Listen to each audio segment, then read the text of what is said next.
This is a production of World Video School. To God glory.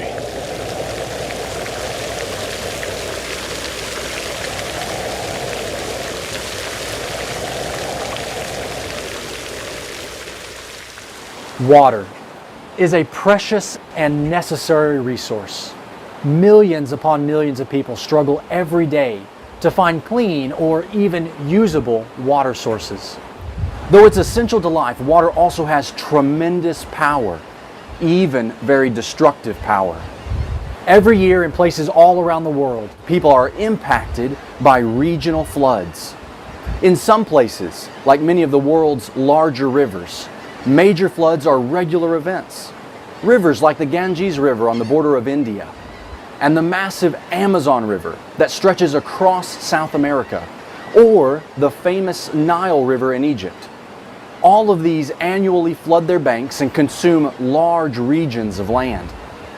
However, the regularity of floods on these rivers has allowed people to adjust their lifestyles to deal with them. In contrast, though, sudden, large-scale disasters like typhoons and hurricanes bring violent, torrential rains, causing rivers to overflow and levees to break and dams to breach. Tsunamis represent a devastating and unpredictable type of event. Usually caused by intense earthquakes, tsunamis are massive tidal waves that can bring huge tidal surges reaching inland for many miles, causing devastating floods. In these types of sudden, catastrophic floods, hundreds of thousands of people can be lost. The tremendous power that a flood of water contains is confirmed by the fact that in the last 100 years, over half of the deadliest natural disasters in the world have involved floods. In 2004, one of the largest earthquakes on record caused a huge tsunami to sweep through the Indian Ocean, killing approximately 250,000 people throughout the countries of Indonesia, Sri Lanka, India, and Thailand. In the region of Bangladesh, the Bola cyclone of 1970 and the cyclone of 1991 had a combined death toll of over 500,000 people. The deadliest natural disasters on record occurred in the 1930s in eastern China, where the Yangtze and also the Yellow River flooded entire regions, accounting for over 1 million and possibly 4 million deaths. These historic and tragic floods demonstrate just how potent a raging flood can be. While these floods were formidable, gripping, and life-altering events, each of them had their limits. Every event was limited in the overall area affected. Very rarely have floods covered an entire province, a district, or state, let alone a single country. And in terms of their duration, several weeks or a few months are usually the longest they last. The ray of hope for survivors and those who are seeking to render aid is that eventually the floodwaters will subside, the storm will pass, and the devastated region can be restored. While these are the circumstances we observe for floods today, what about the great flood found in the Bible? Are we to equate the effects we see in these regional floods with the proportions of the Genesis flood? When considering the reality of the biblical flood, you've probably heard some people ask, what kind of flood was it? Wasn't it just a local flood? Maybe one caused by rising sea levels in the Black Sea? Well, to understand the extent of the waters brought upon the earth during Noah's day, we have only to turn to the pages of the Bible to let it describe and explain to us what really took place. As we begin, consider this thought. If you were trying to write down a description of a flood that covered the entire globe, how would you do it? What words and descriptions would you use? What details would you include to demonstrate the global nature of this flood? As you consider what you would do, let's consider what the Bible says and how the Bible describes the great Genesis flood. First, we find that the very word used to describe the flood in Genesis is extremely unique and specific. Now I know if you were to read an English translation of Genesis, you would find the word flood, and you'd probably think that's not a very unique word. And actually the word is found about 35 times throughout the King James Version of the Old Testament. And so in terms of the English word flood, you would be correct. However, in the original Hebrew, the word for flood, found 12 times in Genesis chapters 6 through 11, is a very unique term, used only in these chapters and one isolated reference in Psalm 29. The other 22 times that you read the English word flood in the Old Testament, it has been translated from a completely different Hebrew word.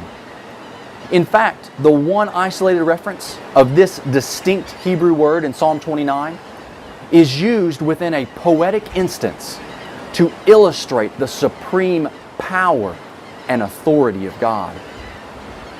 So what this means is that the Old Testament writers never referred to a local flood, a sea, or any other body of water with the same word that was used to describe the great flood that God brought on the sinful world. There was a sense of respect for the great flood, so much so that no other natural event in Old Testament history was described using this same unique term.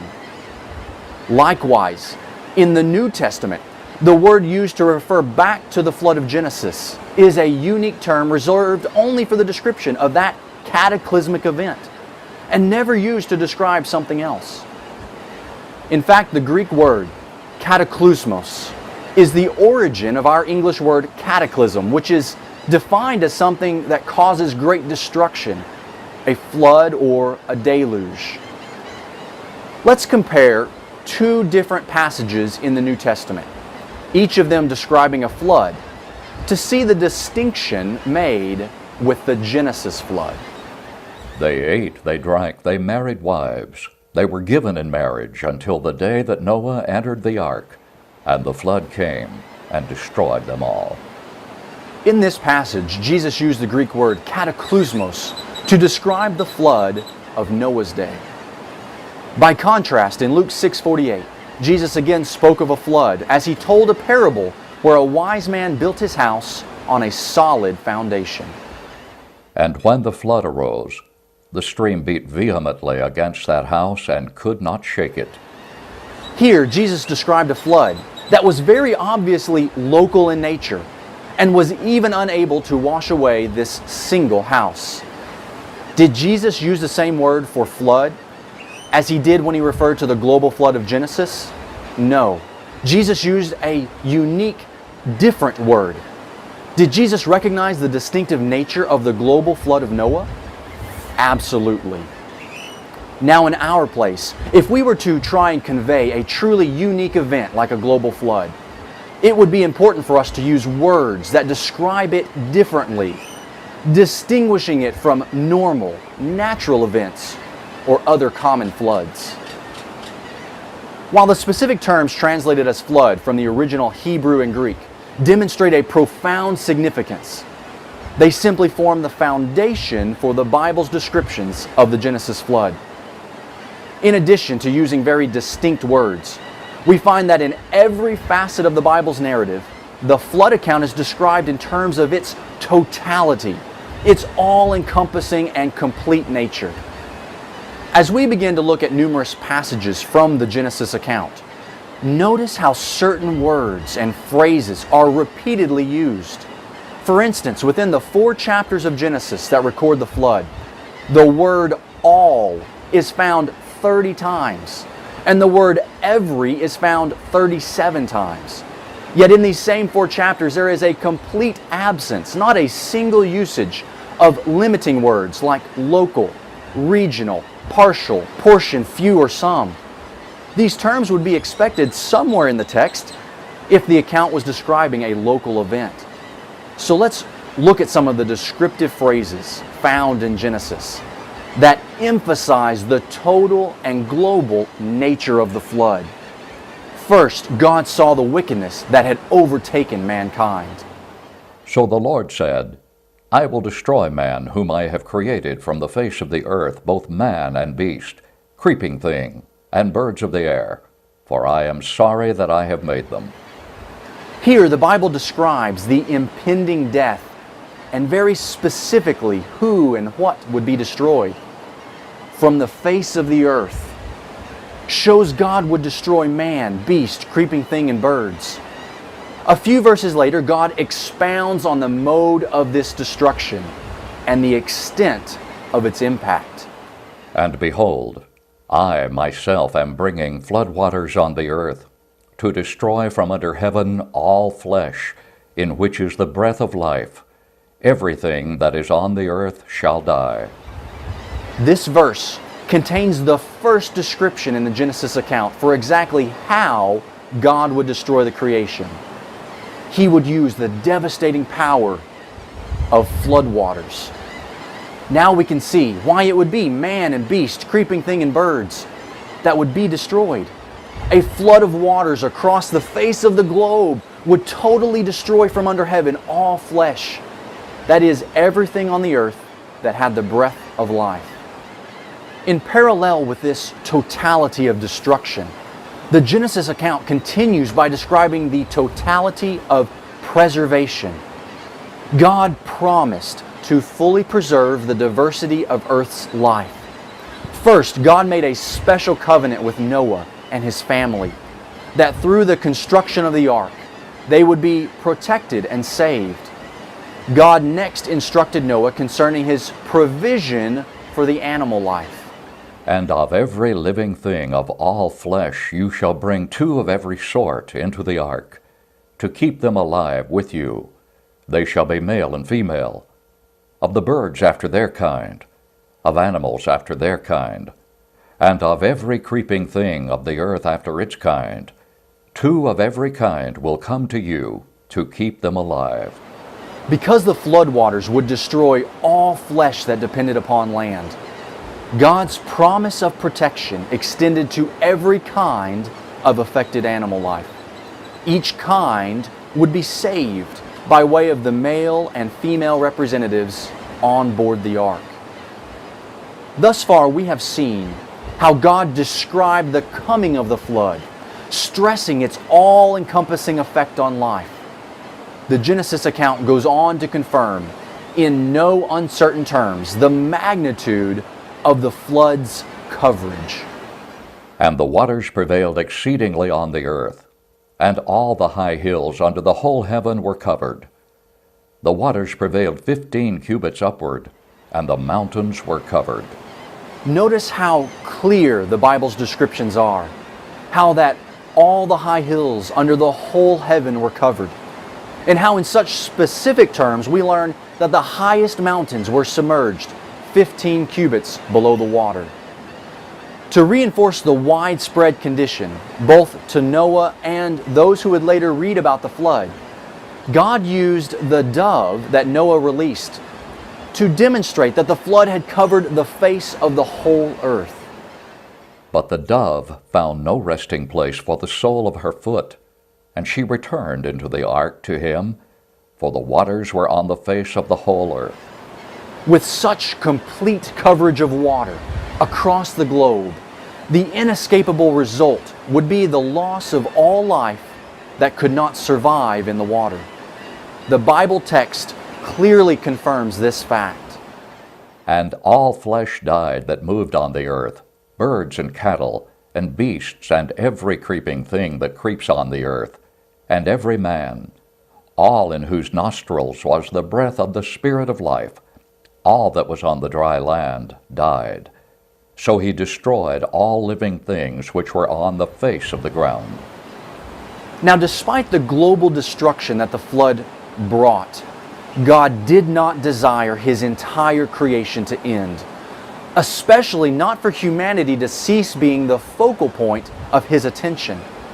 Following the flood, God promptly established a covenant with humanity, as well as the entire animal kingdom, that such a total flood of destruction would never again come upon the whole earth.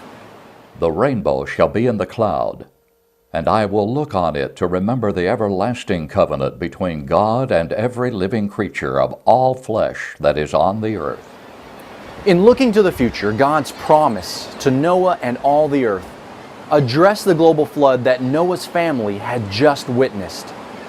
The rainbow was a token, a sign to God's pledge to never again bring a watery judgment upon the earth. His promise of protection used the same phrasing that he had previously used to describe the coming flood. He was not promising to restrain the natural processes of rain or storms, rivers rising or ocean waves raging. Local natural floods would occur, but God would restrain such events from covering the face of the earth or destroying all life. Within the Genesis account, there is another tremendous argument for the flood's global nature: the ark. When we consider the reality of Noah's ark, its size and dimensions, we quickly see that the ark was an immense structure and an undertaking that was quite distinct in history. When we then read the clear descriptions in Genesis and see God's plan and purpose for the ark, we can understand why Noah would need such a large vessel. Yet, if the flood was only a local flood, restricted to some valley or lower region, would such an enormous vessel really make sense?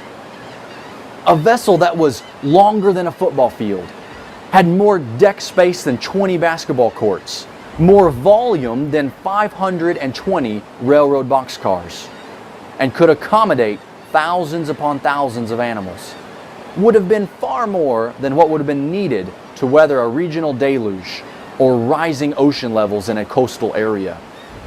Likewise, why would God need to bring all the animals to Noah, especially every bird of every sort, when most of the animals either had other members of their kind that would survive outside of any local flood region, or the animals could have simply migrated outside of the affected area?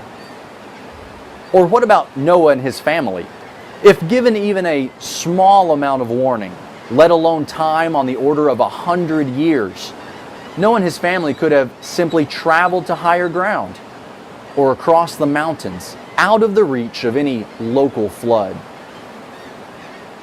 Are we to take the very specific dimensions, 300 cubits long, 50 cubits wide, and 30 cubits tall, as merely being figurative or allegorical? Was the ark to really have a lower, second, and third deck, be coated with pitch, and have a single door placed in its side?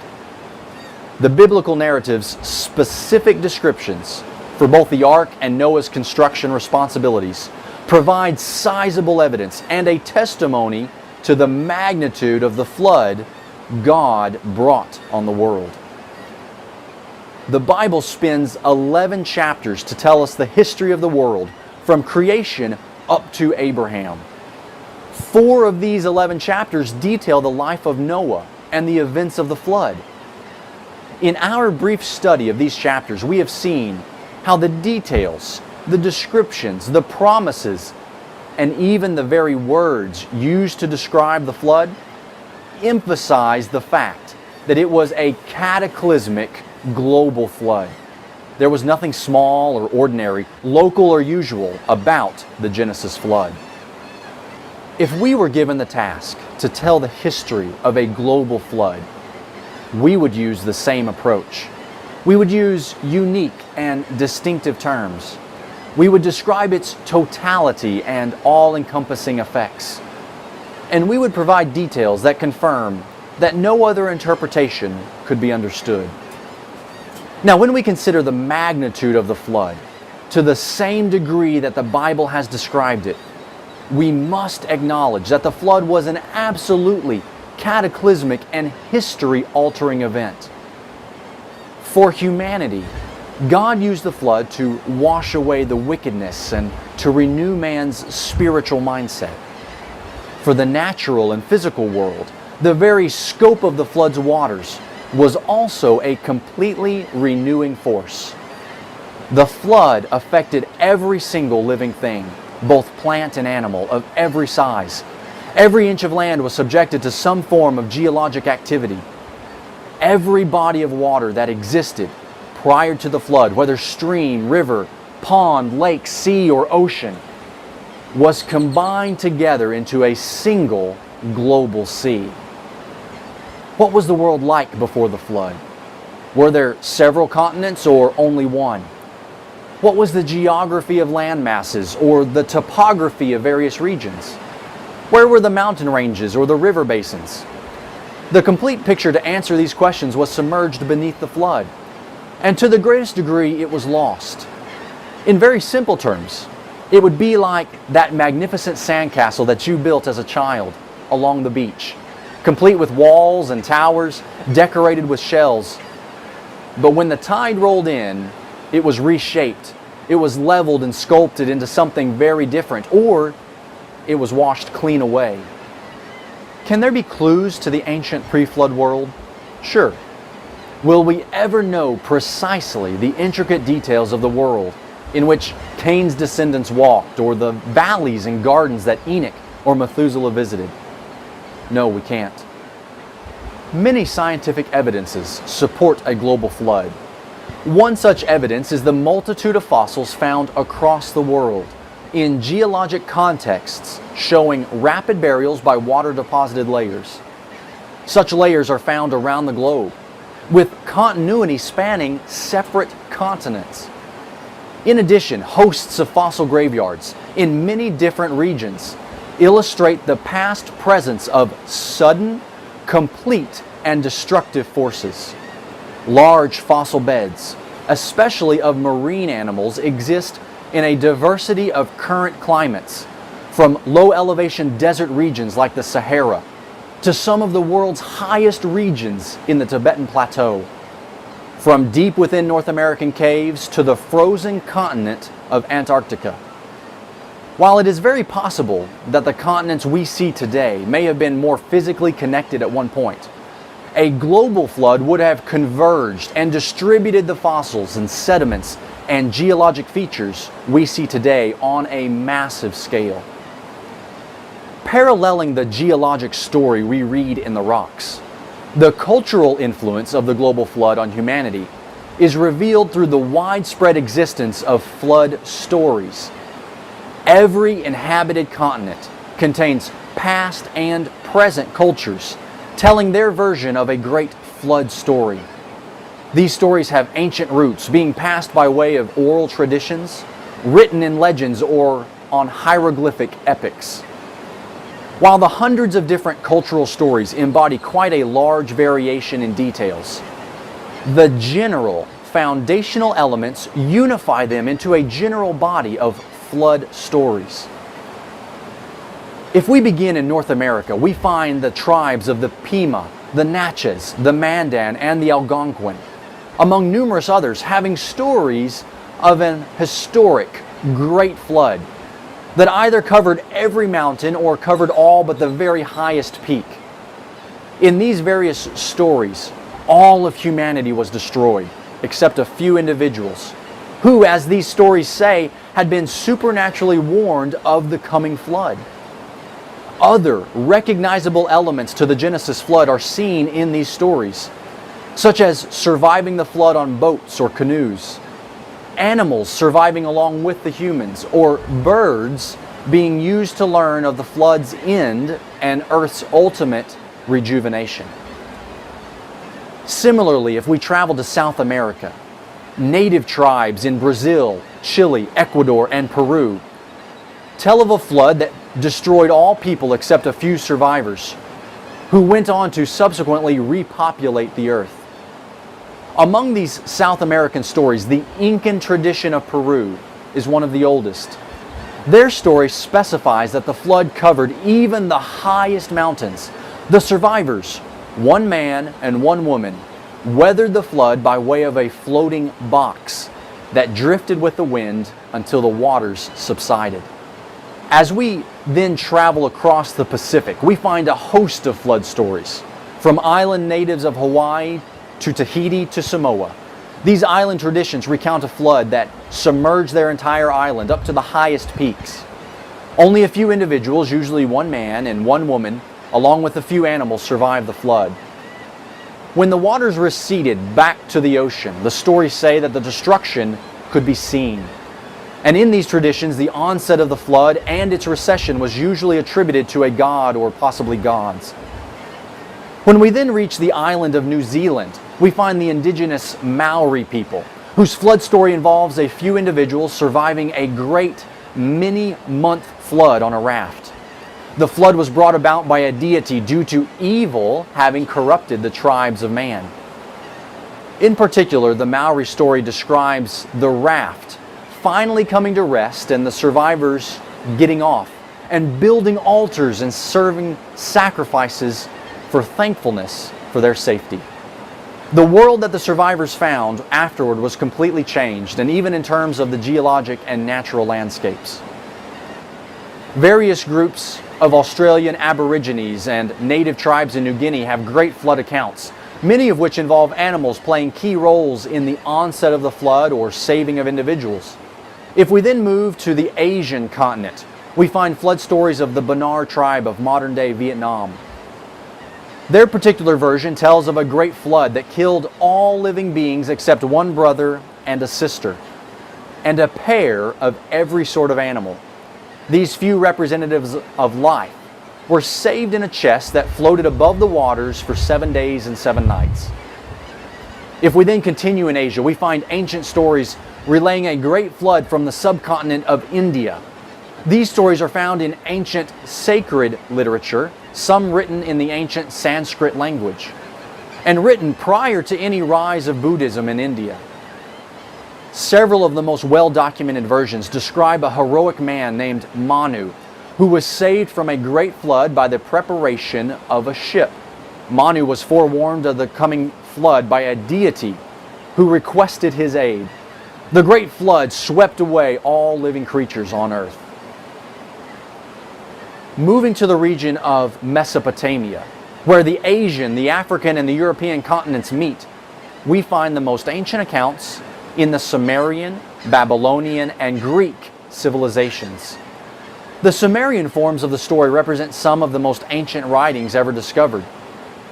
The somewhat later Babylonian versions, from which we acquire the famous Epic of Gilgamesh, are also ancient in nature. The correspondence between the Gilgamesh stories and the biblical account in Genesis are so obvious and striking that some have claimed that the Bible simply copied them.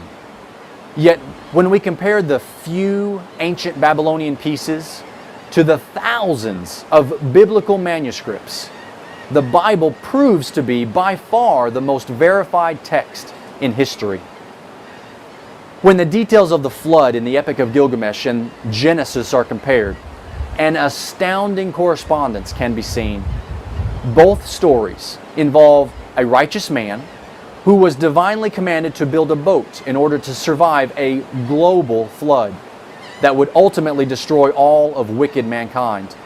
The box-like boat in each story was built with multiple stories or levels, multiple internal compartments, a door, and at least one window.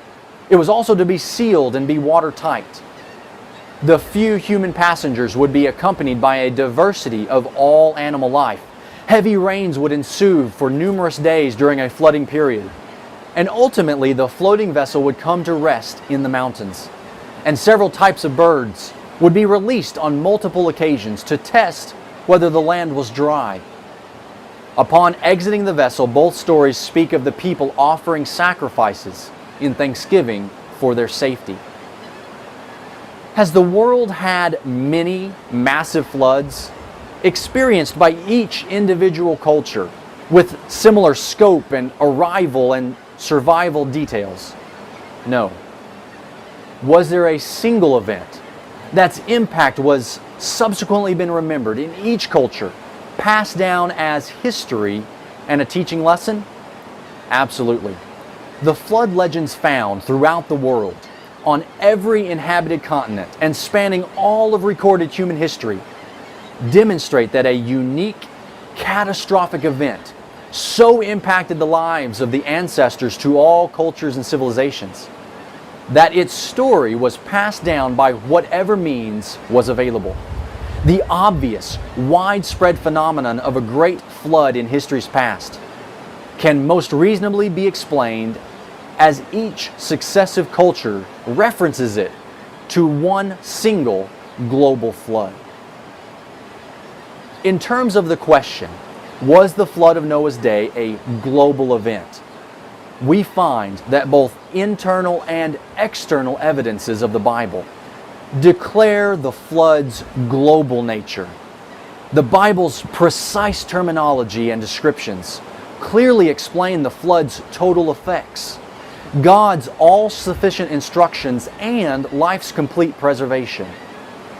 While many have, and probably will, continue to claim that the flood was merely a local event, God has conveyed the evidence of His veracity through the creation and His inspired revelation. Man can often be mistaken, but God, who cannot lie, supplies our confidence. Thus I establish my covenant with you. Never again shall all flesh be cut off by the waters of the flood. Never again shall there be a flood to destroy the earth. I set my rainbow in the cloud, and it shall be for the sign of the covenant between me and the earth.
World Video Bible School has additional Bible-based resources, including hundreds of video programs on various topics that are available free online or for purchasing on DVD.